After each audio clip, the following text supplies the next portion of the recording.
ছেলেটির নাম Johnny. Johnny একটি রুম কেনে। রুমটি ছিল খুবই ছোট, কোনো আসবাবপত্র রাখার জায়গা ছিল না, তাই ডেকোরেশন করার প্রয়োজন পড়ে। একজন ইঞ্জিনিয়ার ডাকেন। ইঞ্জিনিয়ার এসে প্রথমে লোহার অ্যাঙ্গেল দিয়ে এবং কাঠ দিয়ে সুন্দর একটি খাট তৈরি করেন। খাটের পাশে ডয়ার তৈরি করেন। প্রত্যেকটি ডয়ারে কাপড় চোপড় রাখেন, লেপ রাখেন এবং ডয়ারগুলো ভিতরে ঢুকায়ে দেন। তারপরে ইঞ্জিনিয়ার খাটের উপর কোমল বিছানা বিছিয়ে দেন, খাটের পাশ দিয়ে সফট প্যাড দিয়ে দেন। তারপরে ইঞ্জিনিয়ার খাটের উপর থেকে যাতে মেঝে না পড়ে যায় সে ব্যবস্থা করে দেন। খাটের পাশে বুক সেল তৈরি করেন, প্রয়োজনীয় বইপত্র রাখেন। একটি সুন্দর শোকেস তৈরি করেন, শোকেসের ভিতর নিত্য প্রয়োজনীয় পুতুল রাখেন এবং তা গ্লাস দিয়ে আটকে দেন।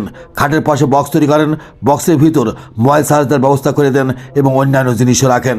তারপরে ইঞ্জিনিয়ার ডয়ার সিস্টেমের টেবিল তৈরি করেন, টেবিলের উপর ল্যাপটপ রাখেন যাতে জনি ল্যাপটপে কাজ করতে পারে। খাটের উপর যেমন সিঁড়ি তৈরি করেন, সিঁড়িতে ডয়ার তৈরি করেন, প্রত্যেকটি ডয়ারে প্রয়োজনীয় জিনিসপত্র রাখেন এবং তার ভিতরে ঢুকাই দেন। খাটের কোণে প্রসাধন সামগ্রী রাখেন, সিঁড়িতে বসার ব্যবস্থা করে দেন এবং টেবিলের পাশে ফলমূল রাখেন। টাকা না মাকে বেশি ভালোবাসেন? যদি মাকে বেশি ভালোবাসেন কর্মস্থলী লিখে দেন আই লাভ মোমা। দয়া করে চ্যানেলটিকে সাবস্ক্রাইব করুন এবং বেল আইকনে চাপ দিন।